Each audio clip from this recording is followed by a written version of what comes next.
ناظرین السلام علیکم۔ میں ایک ہوٹل کا مالک تھا۔ ایک لڑکی روز میرے ہوٹل کے باہر آ کر بیٹھ جاتی اور گاہکوں کا بچا کھانا لے جاتی۔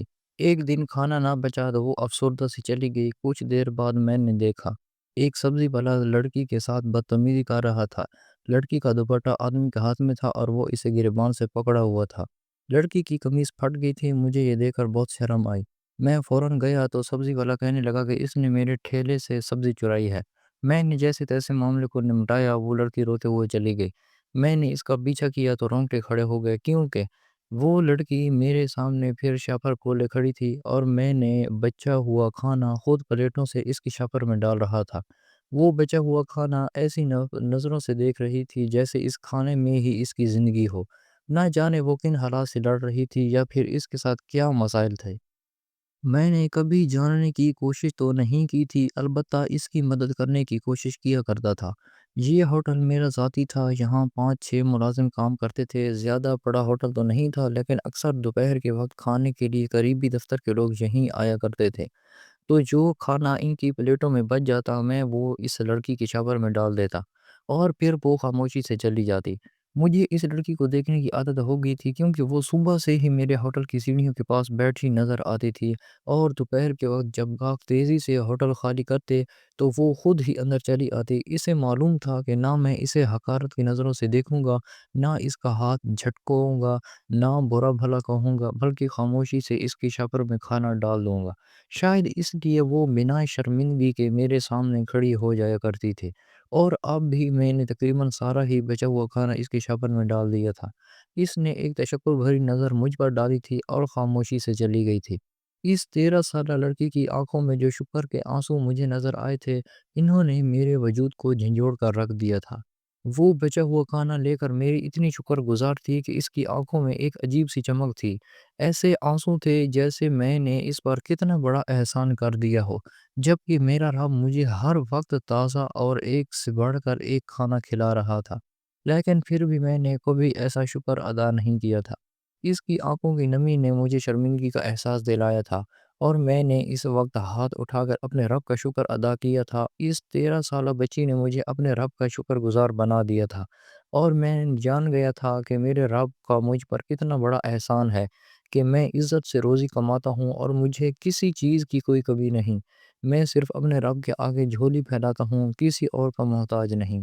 اس دن کے بعد سے تو میں اس بچی کا اور بھی انتظار کرنے لگا، کیونکہ شکر کی عادت نے اس سے سیکھی تھی، اور جہاں تک میرا خیال تھا میرے ہوٹل کی اتنی ترقی بھی اس بچی کے آنے کے بعد سے ہوئی تھی۔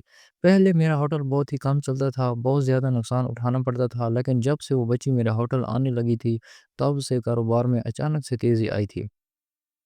مجھے اس بچی سے ایک خاص انست ہو گئی تھی۔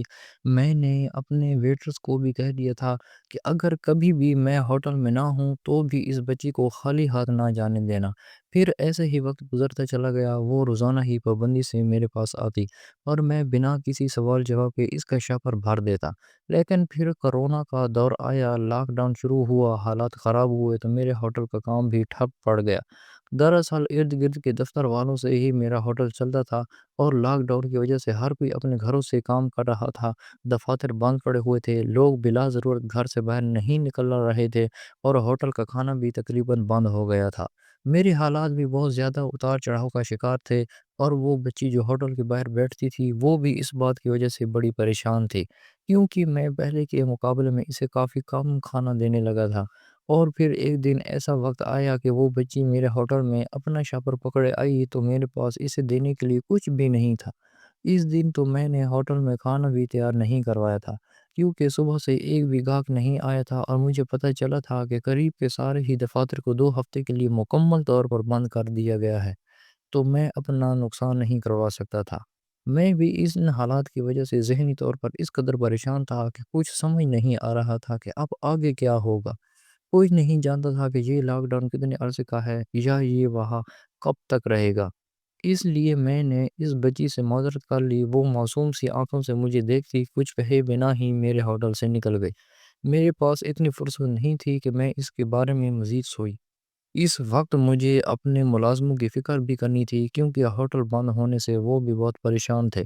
میں نے اپنے سارے ملازموں کو جیب میں بڑے پیسوں میں سے ہی چند 100 روپے دیے، اور ہدایت کی کہ اب 2 ہفتوں تک میں بھی ہوٹل نہیں کھولوں گا۔ فکر معاش نے سب کے ہی ماتھوں پر لکیریں ڈال دی تھیں۔ ہر کوئی اپنی فکر میں غرق تھا، مجھے بھی اپنے کاروبار کی بہت فکر تھی۔ میں نے 2 ہفتے کے لیے ہوٹل کو مکمل طور پر بند کرنے کا ارادہ کیا، اور پھر ہر چیز کو لا کرتے ہوئے جب ہوٹل بند کر کے باہر نکلا تو خود بخود میری آنکھوں میں نمی اترنے لگی۔ کون جانتا تھا کہ آگے کیا ہونے والا ہے؟ میں نے ایک نظر اپنے بند ہوٹل پر ڈالی اور خدا سے دعا مانگی کہ سب کچھ جلدی ٹھیک ہو جائے، اس سے پہلے کہ میں گھر جانے کے لیے قدم بڑھاتا۔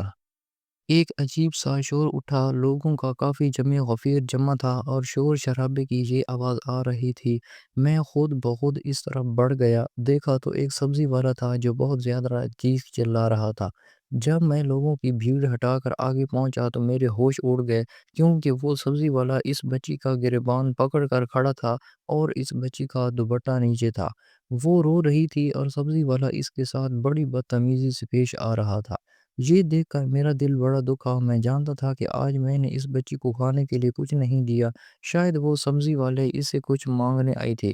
میں نے آگے بڑھ کر سبزی والے سے کہا، یہ کیا طریقہ ہے؟ تم نے بچی کے گریبان پر ہاتھ کیوں ڈالا ہے؟ وہ کہنے لگا، صاحب یہ چور ہے، ایسی لڑکیوں کے ساتھ پھر ایسا ہی ہونا چاہیے تاکہ آئندہ چوری نہ کریں۔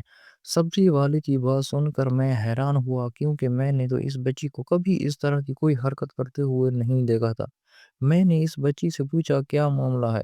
تو وہ روتے ہوئے کہنے لگی، میں نے ان سے تھوڑی سی سبزی مانگی تھی، انہوں نے مجھے سبزی دے دی اور بدلے میں نے پیسے بھی چکا دیے، لیکن پتہ نہیں کیوں یہ مجھے چور چور کہہ رہے ہیں۔ وہ سبزی والا کہنے لگا، ڈھیر ساری سبزی لے کر اس نے مجھے 10 روپے دیے ہیں، آپ ہی بتائیں کہ 10 روپے میں بھلا یہ تھیلی بھر کر سبزی آتی ہے؟ میں نے اسے روکنا چاہا اور سبزی واپس لینی چاہی تو یہ بھاگنے لگی، اسی لیے میں نے اسے پکڑ لیا۔ آج میں اسے ایسا سبق سکھاؤں گا کہ آئندہ کسی کو بے وقوف بنانے کی کوشش نہیں کرے گی۔ وہ بچی شرمندگی سے سر جھکائے کھڑی تھی، آنکھوں سے آنسو بہہ رہے تھے۔ میں نے دوپٹہ اٹھا کر اس بچی کو دیا اور پھر سبزی والے سے کہا کہ اسے جانے دو، اس کے پیسے میں چکا دیتا ہوں۔ اس لڑکی نے پھر مجھے احسان بھری نظروں سے دیکھا اور اپنے راستے چلی گئی۔ میں نے سبزی والے کو پیسے چکائے تو بھیڑ بھی جھٹ گئی۔ میں حیران تھا کہ اتنی بڑی بھیڑ میں کیوں کسی نے اس بچی کے حق میں آواز نہیں اٹھائی تھی، کیونکہ کسی کو یہ نظر نہیں آیا تھا کہ سبزی والا ایک مرد ہو کر ایک جوان ہوتی لڑکی کے گریبان پر ہاتھ ڈال کر کھڑا تھا۔ وہ بچی 100 لوگوں کی بھیڑ میں بھی پوری طرح بے یار و مددگار تھی۔ سبزی والے کو پیسے ملے تو وہ خاموشی سے چلا گیا، اور میں جو گھر جانے والا تھا نہ جانے کس خیال کے تحت اس بچی کے پیچھے پیچھے چل پڑا۔ میں سوچ رہا تھا کہ لاک ڈاؤن میں ہم جیسے اچھے لوگوں کی حالات اتنے برے ہو گئے ہیں، تو پھر وہ بچی تو پہلے ہی کسی برے حالات کا شکار تھی، نہ جانے کہاں رہتی تھی، کیا معاملات تھے۔ بس دل میں تجسس ہوا تو یہی جاننے کے لیے اس کے پیچھے پیچھے چل پڑا، کیونکہ اب میرے پاس کچھ کام تو تھا نہیں۔ اس بڑے سے علاقے کے پیچھے کچی بستی تھی۔ وہ بچی تیزی تیزی سے اس بستی میں داخل ہوئی اور پھر ایک چھوٹی سی جھونپڑی میں چلی گئی۔ پہلے تو میں کچھ دیر تک جھونپڑی کے باہر کھڑا رہا، پھر کسی سوچ کے تحت میں نے جھونپڑی کا پردہ ہٹایا تو اندر کا منظر دیکھ کر میرے ہوش اڑ گئے۔ چارپائی پر ایک بوڑھا آدمی پڑا ہوا تھا اور وہ بچی جلدی جلدی اس سبزی سے کچھ پکانے کی کوشش کر رہی تھی۔ جھونپڑی کے اندر بس وہی لوگ تھے، لیکن وہ بچی بہت سارا کھانا تیار کر رہی تھی، اور مجھ سے بھی وہ ہمیشہ بہت زیادہ کھانا ہی لے جایا کرتی تھی۔ 2 لوگوں کے حساب سے تو وہ کھانا بہت زیادہ ہوتا تھا۔ میں نے دھیرے سے اسے آواز دی تو وہ ایک دم ہی چونک اٹھی اور پھر مجھے دیکھ کر ڈر گئی۔ کہنے لگی، صاحب میں نے چوری نہیں کی تھی، وہ سبزی والے کو میں نے 10 روپے دیے تھے، کیونکہ میرے پاس وہی پیسے تھے۔ میں نے مسکرا کر اس سے کہا کہ میں اندر آنا چاہتا ہوں۔ اس نے مجھے اندر بلا لیا۔ میں اس بوڑھے آدمی کے پاس بیٹھا تو وہ بتانے لگی، یہ میرا بابا ہے، پہلے یہ نوکری کر کے گھر چلاتا تھا، مصر سے نہیں اٹھ سکتا، اور اسی کی وجہ سے میں کوئی کام کاج بھی نہیں کر سکتی، کیونکہ میں زیادہ دیر گھر سے باہر نہیں رہ سکتی۔ میں نے ایک نظر اس جھونپڑی پر ڈالی جہاں زندگی کی ضروریات کا سامان تک موجود نہیں تھا۔ پھر میں نے اس بچی سے پوچھا کہ تم یہ اتنا سارا کھانا کیوں تیار کر رہی ہو؟ اور جو بات اس نے بتائی وہ سن کر تو میرے قدموں تلے سے زمین نکل گئی، اور میں بس حیرت سے اس 13 سالہ بچی کو دیکھنے لگا جو شاید اپنے اعمال میں مجھ سے کہیں زیادہ بڑی تھی، کیونکہ جو بات اس بچی نے مجھے بتائی تھی وہ سوچنا بھی کسی عام انسان کے لیے ممکن نہیں تھا۔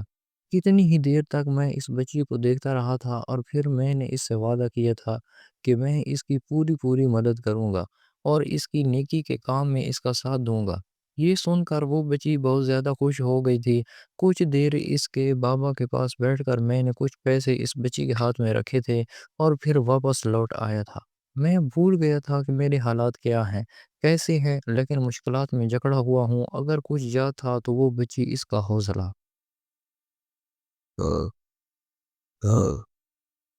اگر ایک جھونپڑی میں رہنے والی ایک عام سی بچی اتنا جگر رکھ سکتی تھی تو پھر میں کیوں نہیں؟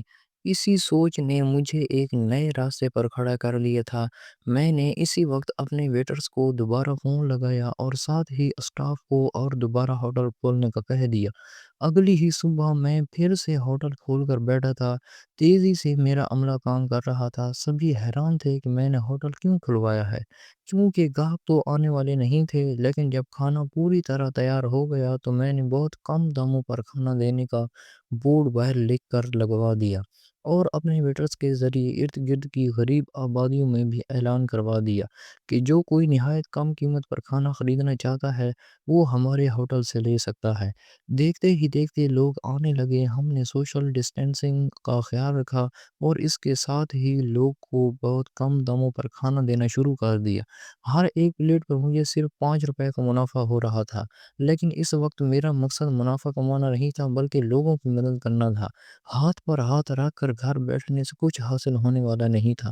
یہ وہ وقت تھا جب آگے بڑھ کر ہر کسی کو ایک دوسرے کے لیے کام کرنا تھا، اور یہ سوچ مجھے اس 13 سالہ بچی ریما سے ملی تھی۔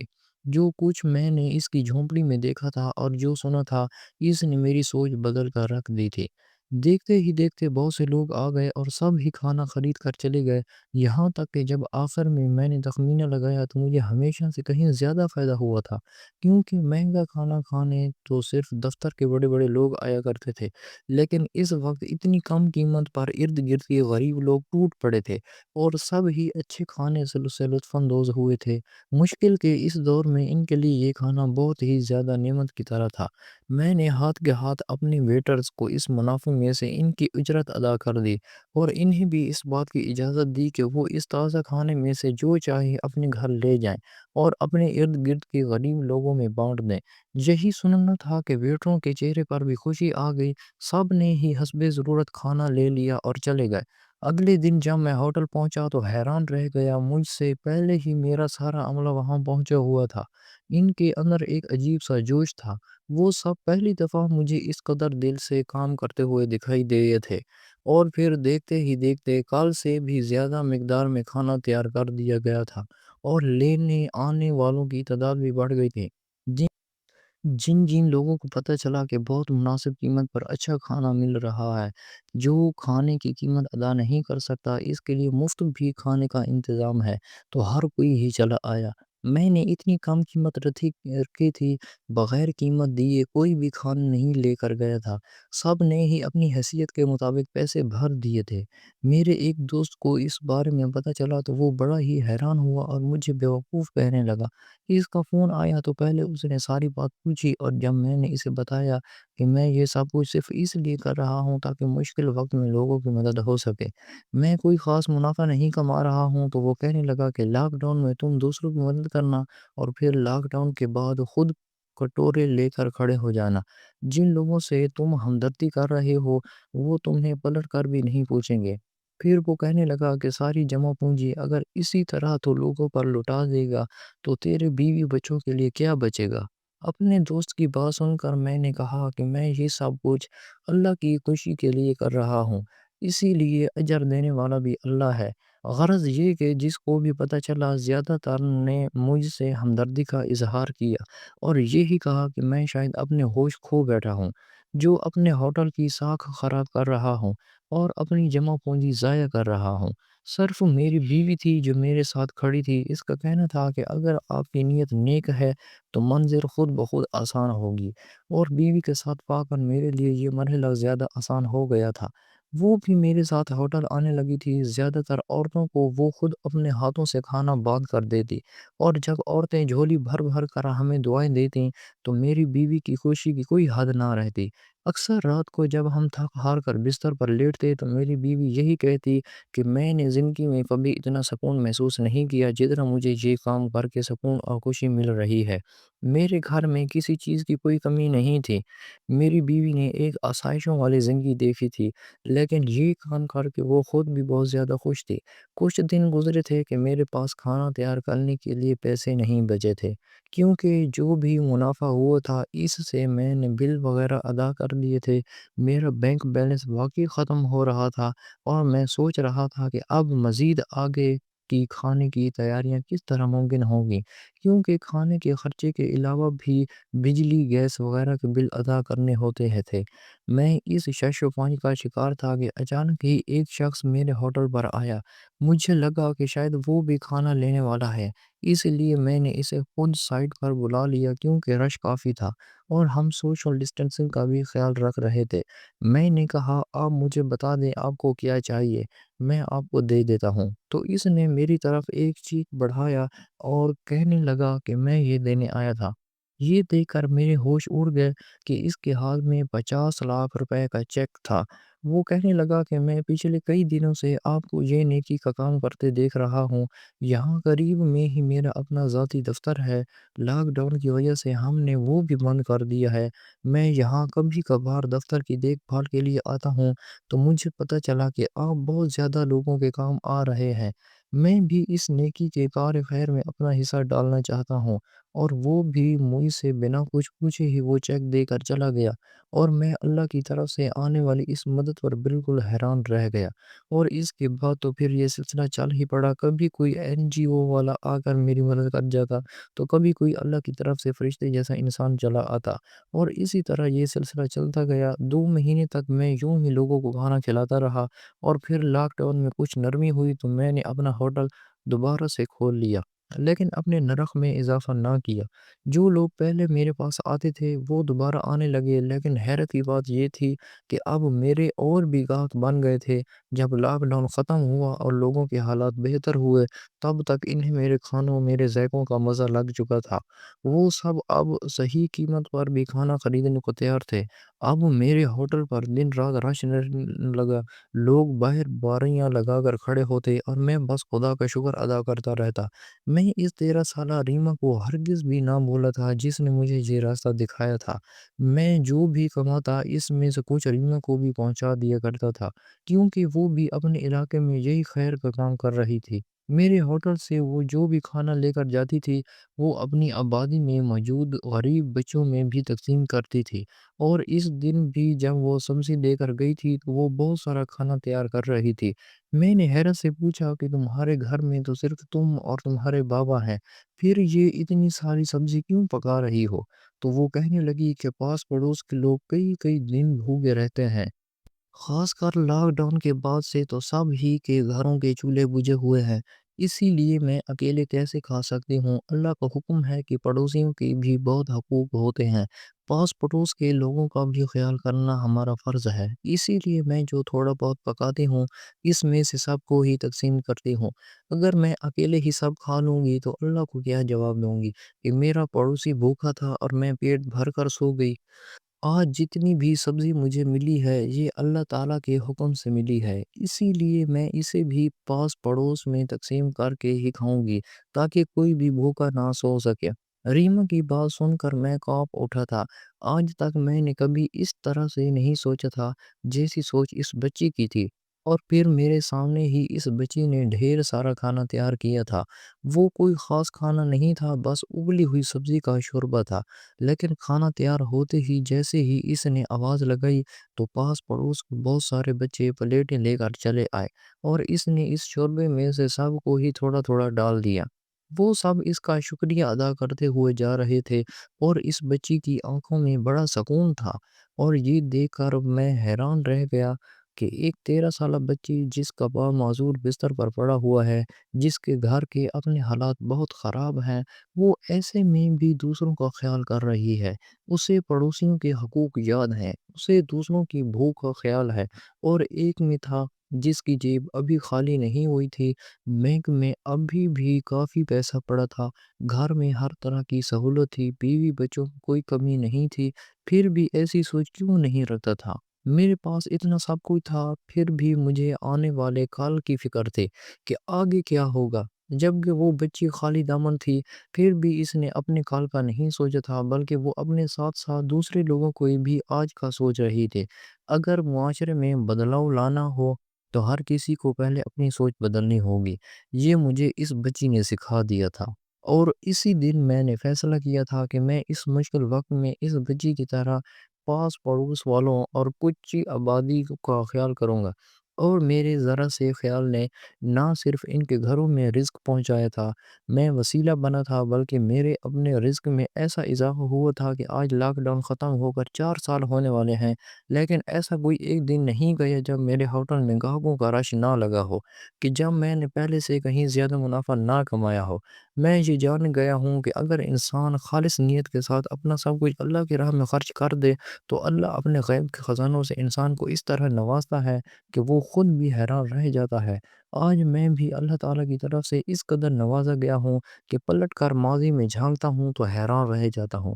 جس دن میں نے اپنے ہوٹل بند کیا تھا اس دن میرے بینک میں صرف 80,000 روپے تھے، لیکن آج میرے بینک میں تقریباً 80 لاکھ روپے ہیں، اور میں وہ سب بھی غریب لوگوں کی فلاح و بہبود کے لیے استعمال کر رہا ہوں، کیونکہ مجھے یقین ہے کہ جب میں یہ 80 لاکھ روپے خرچ کر دوں گا تو اللہ مجھے اس سے بھی 10 گنا زیادہ نوازے گا۔